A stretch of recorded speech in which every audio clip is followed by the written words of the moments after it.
Hey everybody, it's Seth. It's Becky. Here's the deal. We are taking the rest of the year off because we are in the lab retooling the podcast. We have so many exciting ideas. We can't wait to show you what we're working on, and we're going to relaunch in January. Until then, we're not going to leave you empty-handed. We're digging through the archives and we're pulling out old interviews that we think you'll still love.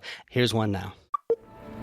Check. 1, 2, 3. The Brief. Brief. This is the Brief. Your guide to Detroit. Your guide to Detroit's Arts and entertainment scene. This is the Brief. Hello and welcome to the Debrief. I'm your co-host. My name is Seth Ressler. I'm Becky Scarcello. And you're excited about this. I'm so I know excited. I love my food. I love this woman. I love her place. I've been wanting to talk to her forever. You have been raving about Kate Williams for mentioned many times, as long as I can remember on this podcast. She is the owner and executive chef of Lady of the House. This restaurant is getting a ton of accolades. Everybody loves it. Food and Wine named her one of the best new chefs last year. There was a James Beard nomination for best new restaurant. GQ named it one of its top new restaurants of 2018. Esquire as well. I mean, just New York Times loved huge it. write-up. Yeah, everybody loves this place.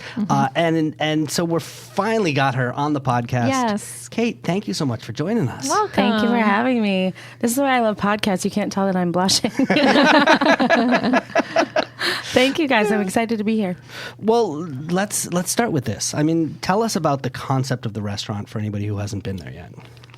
Sure. So it's sort of, I say that, it took 2 years to build, but really it was like 18 years, meaning like the entirety of my career professionally cooking before it. It's sort of meant to be like my dining room. I had to really figure out after I was having a really rough time at a previous job, like, why did I get into this industry? What did I love about it? And what did I really want to be doing with it for the rest of my life? And I decided that, I wanted to be cooking every day. I wanted to surround myself with a team that I wanted to be around every day, to cook food that we cared about and to make people feel special every night. So it's small. I say it's small, but we keep adding seats. So it's actually about 75 seats in Corktown, open for dinner. And yeah, it's like, candlelit, dark, intimate. And yeah, you're, supposed to feel very special and like you don't want to leave. I think that's true. And down to the dishes and the way you train your servers with how they treat the guests. And it definitely feels like you're in someone's house with a welcomed guest. Good. Well, yeah, that's the point. Yeah. Walk us through the menu. So the menu changes pretty frequently. I mean, not the bulk of it, but we work really closely with a lot of Detroit farmers and also Michigan farmers. So we're nose to tail, no waste, which basically means sort of like old world cooking. That you use all of the animal, that you use all of the vegetable in any way that you can. So it's very seasonal. I remember a couple examples of that. Something that you had with the corn silk was fried. Oh, that was a long time ago. Yeah. Taking it back, but it was like when you shuck the corn and you throw away that silk, and here it was a dish fried on top, like this awesome little crunch to it. Yeah, just crisped up and then tossed in a little salt and sugar. And I saw on your Instagram you're making cheese rind ice cream. Yes, this one took a while. I've been making a lot of crap with cheese rinds for a long time. Like I'll make broth and make soups, and they're fine, but none of them were like menu worthy. And then finally, the pastry chef and I were like, okay, we're going to make this cheese rind ice cream. We're going to serve it with this buckwheat cake. And it took a few variations to get the texture right. So. Yeah, I got to say, I'm not sure about it. It's delicious. I'm sure because it is, because I know you and your work. And sweet. Yeah, so when you say you're using every part of the animal, that doesn't necessarily mean that you're making a dish that nobody's, that's new or exotic or unfamiliar to people. It may be taking a part of the animal and using it in a more traditional dish, right? Absolutely. Like meatballs. So like all of the lamb scraps go into making lamb meatballs or lamb bolognese. We just grind it up. So yeah, it's not like, I mean, there's only one head on the pig, right? So it's not, you know what I mean? So it's not like we can have like a pig's head platter every night. Right. So right. But yeah, I know. So my niece has worked for you for a long time, Nicole. And she told me like the little compost bucket will, at the end of a long night of service, and it'll have like 2 little things in there. Yeah, exactly. It's amazing. I know. I was like looking at our food costs over the last year. I'm like, oh, that's why we're no waste. Like, it's really good. Our food cost is great. Yeah. Because we make use out of a lot of things that other restaurants might throw away. I think that just in general, the population is becoming more conscious, and so I see that in a lot of restaurants now. So it's not quite like I wouldn't call it a trend. It's more like being conscious of just a responsible thing to exactly. do. So I see a lot of chefs doing that around the country too. You mentioned some of the farmers that you're working with. Can you tell us a little bit about your suppliers? Yeah, so it's interesting. So we're in Corktown, and there's quite a few actually in North Corktown, which is just over the freeway. So to name a few, Brother Nature Produce, who is our main supplier of greens. He also plows our parking lot in the winter. Excuse me. Fisheye Farms, which they have a lot of things. They have also a different kind of greens. So theirs is a little. They have a sweeter mix. And we combine those together with Recovery Park Greens that are on the east side of Detroit, and it's run by Michelle Lutz. They started as like training recovering addicts and those who have a harder time getting jobs, like coming out of prison and stuff like that, training them to work on the farm. So those are a couple of our favorites. How does it work? How much are you influenced by what they're growing versus you have a dream in your head of a dish you want to make and then you go find the ingredients for it? It's probably a combination. It's a combination. Yeah. I mean, there used to be, when I first started cooking in Detroit, there used to be these meetings twice a year that the farmers would put together, and they'd call all the chefs from around town, and we'd meet together. When I was a chef at Republic, we hosted one of the meetings there and say, like, here's what we're interested in growing. What do you want on your menus? That still happens to a certain extent, but also some of the farmers are getting really good at figuring out what they can grow really well and reliably, so that they can make the most of their land and their time. And so I think that's good for everybody. But then also there's some really cool stuff that they're just experimenting with, like our friends they're now in Fisheye Farms, but Acre Farm used to be in North Corktown as well, and now they've combined with Fisheye. They used to be like, "Ooh, let's grow this really cool fennel." I know Kate will like it, She'll use it. So it's a little bit of both, right? Cool. And Corktown is a special place to you, right? Yeah. Why your restaurant is there? So can you tell us about that? Wow. So I've lived there for going on 5 years. But even before I lived there, I knew that's where I wanted the restaurant. So I grew up in Northville outside the city, but both my parents grew up in the city, and their parents as well. My mom's grandparents met as Irish immigrants at the Gaelic League, which is in Corktown on Michigan Avenue. Oh, yeah. I believe at that time it was in a different location, but it was still in Corktown. Okay. And then my dad's father grew up on Vermont Street in Corktown. Oh, right there, where Motor City Wine and Michigan Avenue. Yeah, exactly. Mm-hmm. I don't think it was like that block, but yeah. Wow, that's great. So you kind of felt like honoring your family history too by being there. To be honest, it just felt like what we were trying to do was really very much, it was very Detroit in general. Just like Detroit is a very hospitable city. Like, people are very faith-filled, like soulful and faith-filled and like to take care of each other. So just, I never thought I would have a restaurant anywhere else. And then Corktown it just felt right. I don't know if I exactly thought like, oh, it has to be in Corktown. It was more like, not as concrete, if that makes sense. Yeah. It's kind of happened. Yeah. What are you looking at now as you're watching the neighborhood change, as you're watching, Ford move into the train station? What kind of thoughts are going through your head? Excitement and a little cautious.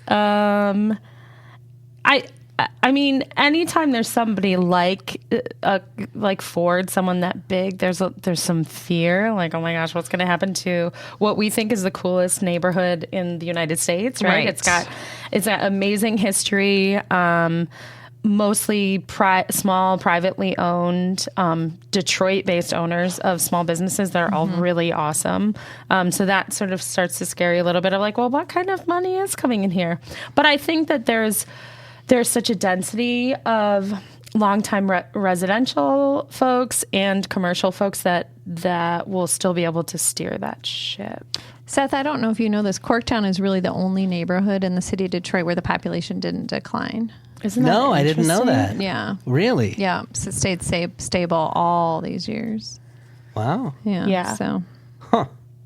Yeah, it's a pretty great group over there. So did you always know you wanted to cook for a living? Yeah. When was that born in you? No, that's so funny. I feel like when I was really young, I thought I wanted to be a doctor, but then I was deathly afraid of blood, which I guess butchering and like I do work with a knife. So Yeah. it's like similar enough.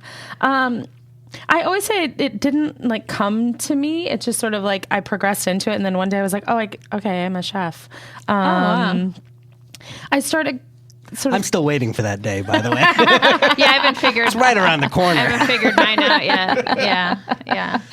Well, once you get the business cards and say it, Right. I think that like, you're not Oh, going I'm to a medical chef. school after that. Hold on, the phone's ringing. I think that's James Beard.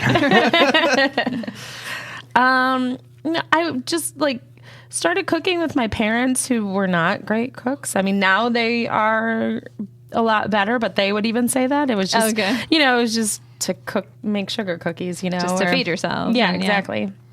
And then it was sort of like I got bit by it and kept doing it in high school and kind of experimented. Like I'd worked in restaurants, but I'd never thought that could be a possible career, right? Because nobody in my extended family or, had done it that I knew of. So I was just kind of like getting my feet wet, like cooking through high school and college. And I went to Michigan State for food science, still interested in the culinary world, but not understanding what that meant to, work in a restaurant for the rest of my life. And then I ended up dropping out because it's a science degree. So by physics 2, Orgo 2, I was like out. Like I'm not doing this anymore. I want to be cooking.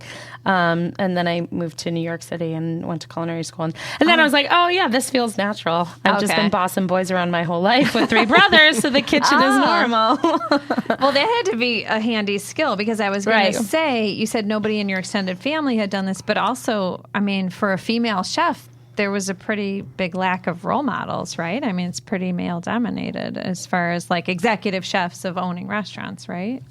Yeah, I had a chef pretty early on in my career, though, in Chicago. Her name was Laura Frankel.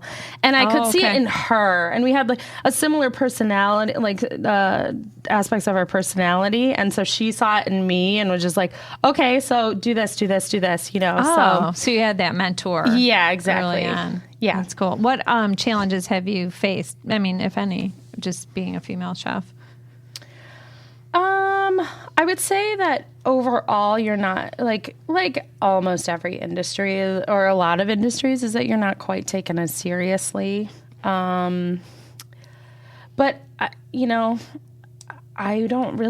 have any complaints. I feel like I had a unique experience. Like I said, I don't know if I just had my head up my butt. We'll let it pass. And just like didn't notice, all these things that people are talking about that have happened in kitchens or restaurants for a long time. I was lucky and I didn't have that kind of experience. Are there chefs that you look at and you admire their careers, or you say, boy, I really like what that person does. I'd love to, do something similar? That's a good question. For different ways, of course, Alice Waters, who kind of pioneered this slow food movement. Yeah, out of Berkeley. I mean, explain her significance. Yeah, I mean, well, she was the first person to kind of, in my experience, to say it out loud that, food is not supposed to be fast, and really, really put, I don't know how to say this, but championed the art of cooking and what it is to make a meal and it being about the food as opposed to, just like driving through just for sustenance, which is not good for you and, blah, blah, blah. Mm-hmm. Yeah, and especially for her to be a female and have this very successful restaurant for how long has that been open? At least like 40 years, 50 years? Decades. Yeah. It's a long time. And cookbooks and the whole Yeah, thing. exactly. And just, a true leader in a way that, leading by example, not necessarily just by the number of businesses she has. Right. I've always been fascinated in the world of, restaurateurs and chefs and food, how there are these pioneers, these influencers, and how do you guys learn them? Because it's not like there's a textbook where you open it up and there's a family tree of chefs that goes from Alice Waters down to, whoever's out there today. Like, do you guys just swap stories in the kitchen, or where are you talking about what other chefs around the country are doing? Kind of. I think one thing, and I've never worked in any other industry, so I don't know if it's similar in other industries, but one thing is that cooks are avid readers of anything written by other, chefs that they look up to, or cookbooks. Any cookbook, right? You're reading it and wanting to learn. I mean, so your training, your learning never stops, including for me to this day, and hopefully for, decades on. So I think that's a big part of it. So what are you reading, or what have been some of the influential cookbooks or other books that you've read? Ooh, what am I reading right now? I mean, I know I listened to Kitchen Confidential, and I was like, that dude's a badass. Yeah. I read that a long time. I read that like right before I started culinary school. I was like, okay, yeah. I'm doing the right thing. This is cool. Yeah, he did make it seem very cool. He did. Yeah. What am I reading right now? I just got the second Joe Beef cookbook. The Joe Beef is in Montreal. Okay. I literally just got it yesterday, so I haven't even jumped into it. There's this really cool book. It's called The Science and Lore of the Kitchen. And it was a translation from Italian, and it was like the first cookbook. It was the first cookbook in Italian that was written for home cooks. Oh. Everything before that had been in French. So it's from like 1897. Oh, cool. But it's so interesting because he has this philosophy on cooking, the writer, just like, the sauces are just like women, or like, it looks like a smile, or you know what I mean? He's just like, he's very like loving about the food that he's making. And I feel like that's a style that when I came up in kitchens was not popular, to just like love what you're doing, and like, not using recipes, because he has like recipes in there, but sometimes it's like, it's like, maybe like 4 tablespoons, or just omit it. It's like either or. Yeah. So I love that one. So when you're in the role of owner and executive chef, what does a typical day look like for you? Mm-hmm. Oh gosh, they're all different. Let's see. Coming in and checking on any new dishes that are happening that day. I'll usually have started off-site. So wait, and what time are we talking about here? Because I have a feeling I'm not awake. Yeah. Oh no, we're later. Yeah. Oh, I like to have like until 9 a.m. by myself. Okay, good. Yeah, good. yeah, Okay. yeah. That's reasonable. Yeah, until 9 a.m. by myself. And then there's a lot of email correspondence that they don't tell you about in culinary school. Yeah. So about 11, that goes on until about 11 a.m. And then depending on the day, I'm either downtown we have a new bar. Candy bar. Or meeting someone related to Karl's and then coming into the kitchen. The nice thing is that at Lady, we're about 1.5 years old. And so by that time, you have your core team is there and knows what to do. Even if the sous chef isn't there that day, like your mainline cooks know how the kitchen's supposed to run on that morning prep. At this point. Yeah. So that's nice before the 11 a.m. noon. Before I get there. Yeah. So you mentioned Candy Bar. So tell us about that and how that came to be. So Candy Bar's in the Siren Hotel downtown. And that one came as sort of a package deal for the restaurant that's on the second floor, which is called Karl's, which is named after my great-great-grandparents' bakery on the east side of Detroit called A. Karl's Kirchhoff Home Bakery. They were German immigrants, and this was like right before the Depression. They went out of business. And so we're doing the hotel restaurant there, and then also partnered in the bar, Candy Bar. And the bar opened probably it will be a year before the restaurant, which no one expected, but That's okay. Yeah. yeah, that's show Goodness business. takes time. Yeah. Yeah. And Candy Bar has gotten national accolades at this point for the design and the drinks. And so congrats on that. Thank you. So we partnered with Ash NYC team who did the full design, and it's incredible. In there. It's beautiful. Yeah, I can't. That's none of my doing. So at this point, do you have other concepts in the back of your head that you're like, oh, I'll get to that at some point, or other ideas for Future plans. Definitely things in the back of your head, but then on a daily basis, you're like, nope, this is good. 3 is my max. Well, that takes incredible focus, I would think. Now, what's Karl's going to be like? So Karl's will be a little bit more not a little bit. It'll be more casual than Lady of the House. It'll be breakfast, lunch, dinner, 7 days a week, and just have a more, I would say more comfortable, casual atmosphere and menu. So we'll have like spaghetti and meatballs and a ham sandwich. So still the same attention to detail and responsible sourcing that we have at Lady. Like actually a lot of the stuff will still be prepped at Lady. Okay. But just a more casual atmosphere. Let's talk about Detroit for a minute. I mean, you've been in this restaurant scene for many years. How have you seen it change? Yes. Where is it now? And especially as I know with all the accolades that have come with Lady of the House, you've been traveling. What's the reception from other people when you tell them that you're from a restaurant in Detroit? Detroit dining scene, yeah.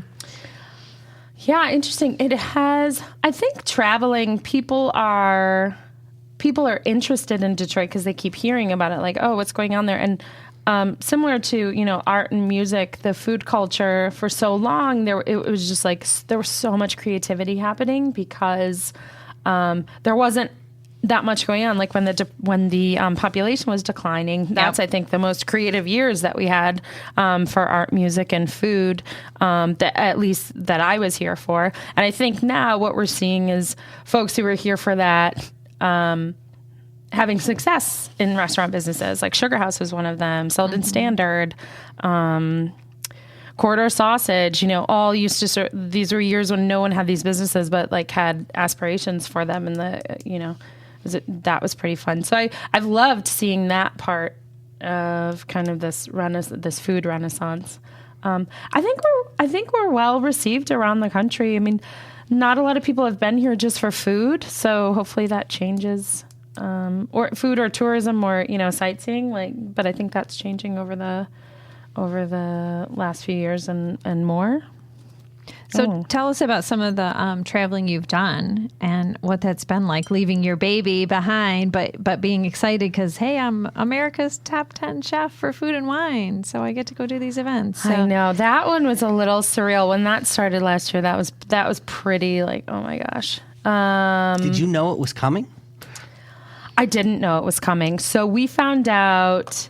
So we got a James Beard nomination last year. I think we found out in February. That makes sense. And in case anybody doesn't know, James Beard is basically the Oscars of the food world. Yes. Right. We weren't expecting that either. It was like, oh my gosh. How do they decide who's going to nominate? Does somebody go in? Like, what?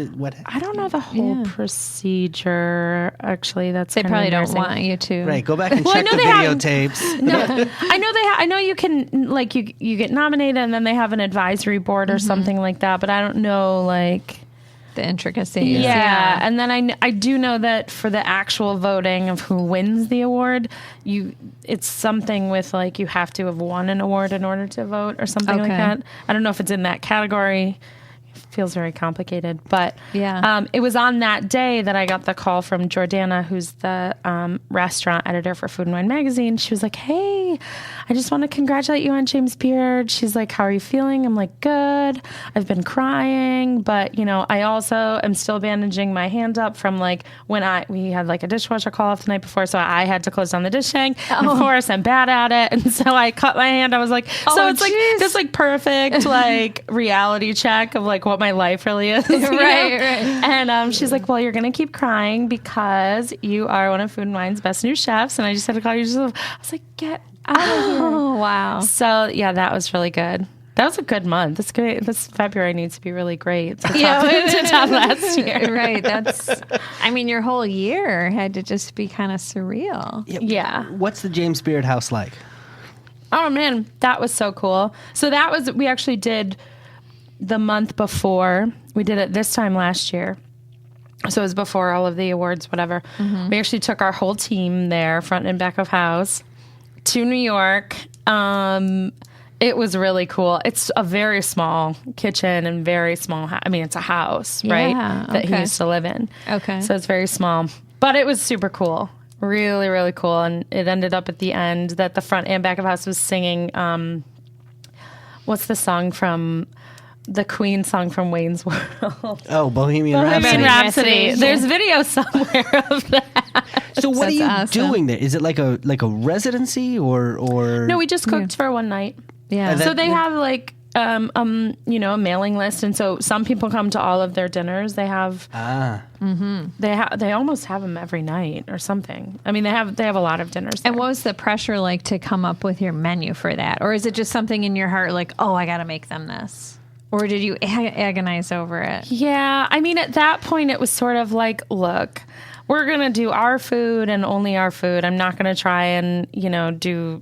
So go with the tried and true. I've been serving this to people I know it's or good. just like our style of something. And so once you just decide that, then the pressure's off. Like, well, they're either going to love me or hate me. Makes sense. Yeah. So I thought there was going to be like a little Japanese guy that pops out and is like, today's secret ingredient. Right. Seahorse. No. You have to use these Cheetos. Yeah. No, that I did do Iron Chef, and that was sort of like, I lost. Yeah. And gingerbread was the ingredient. It was. It wasn't even that crazy. What was that experience like?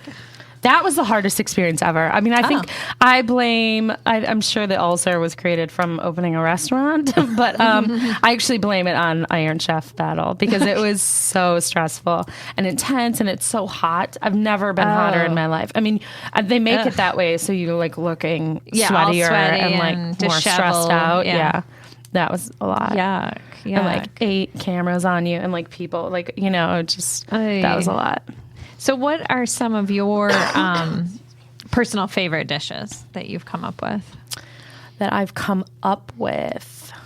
Like one thing I think that's so spectacular is that crazy carrot steak. Oh, that one's really good. That one was based on one that I had in Copenhagen, though, so I don't know if I can take full credit of that. We'll give it to you. But describe some of your favorites. The shrimp butter is one of my favorites. That's a staff favorite too. I actually served that when I opened Republic as well, and just really liked it. It's supposed to just be like the essence of shrimp, like spread on toast. So, or almost like shrimp hummus. We it's like aromatics and like very delicately cooked shrimp. That's like you have to like throw it out if you don't cook the shrimp properly. And then emulsified with clarified butter. So that's one of my favorites, and still, like I said, a staff favorite.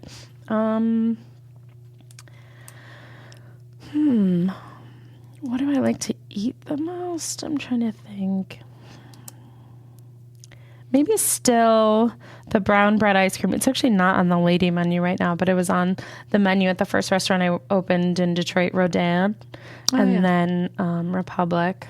It's an Irish and English dish that's usually made with brown soda bread, and we use fresh graham crackers. So that's one of my favorites, I think. Sounds good. We live in a world of celebrity chefs nowadays, and it feels very different than it was, say, 20 or 30 years ago. Do you have a moment where you sit there and you go, what does my future look like? Are we putting Kate Williams on the side of a casino in Vegas? What's my brand? Yeah. Do you have to think about those things at this point? I don't think so. I hope not. I wouldn't just add pressure. Now she can't yes, chefs are sort of like celebrities, but I don't think it's going to be like that anymore as much. Like, I don't think the Bobby Flay, Guy Fieri, I feel in the last 5 years, it's like kind of gone back to more like cooking chefs, I don't know who wants that kind of celebrity. And kind of back to that, the comfort and the environment. Yeah. Yeah. Instead of being like the celebrity above it all, you're there to serve people what you love. Yeah. I think so. And also, you know, chefs are like working people Oh too. my You know what I God. mean? Like, it's not like a rock star who like comes in just for like one set and then is on the road with like a staff of 30. Like, chefs are like, You're working your butt. I don't know how you're on your feet that long and juggling everything. And it's your one chance. I mean, you have to make it and put it out on someone's table. yeah. It's not like you make it weeks in advance and it just kind of sits there. I mean, Yeah. I mean, that's crazy. kind of the joy of it too, though. It's like literally like a constantly changing thing that you're creating. Well, you're the right person to do it then. All right, Chef, are you ready to play a little game? I'm ready. All right. Here's how this works. We're going to ask you for a series of rapid-fire recommendations. Just tell us the first thing that comes into your mind. Okay. Starting with this. Okay. What is the thing about Detroit that you brag to your out-of-town friends about? The Middle Eastern food. Yeah. Where do you go when you want... Oh my gosh. Al-Amir, Yemen Cafe, and Hamtramck. Those are my go-tos. nice.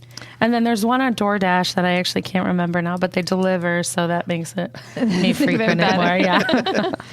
So you grew up in the area. What was your favorite Detroit spot as a kid?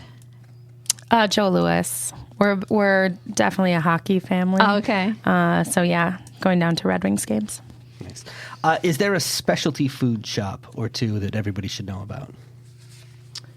That is a good question. I feel like Eastern Market, people don't know everything that you can get there. Still, like Rocky Peanut has a lot of things you don't know about. It's like technically our candy by the weight place that people don't know about. Yeah, we start all of our tours of Eastern Market with Feet on the Street. We start at Rocky's for that reason. And a lot of people are like, oh, wow, all this stuff. Yeah, Cool. and DeVries, yeah. Yep. What's your, besides your own places, what's your favorite place for cocktails in the city?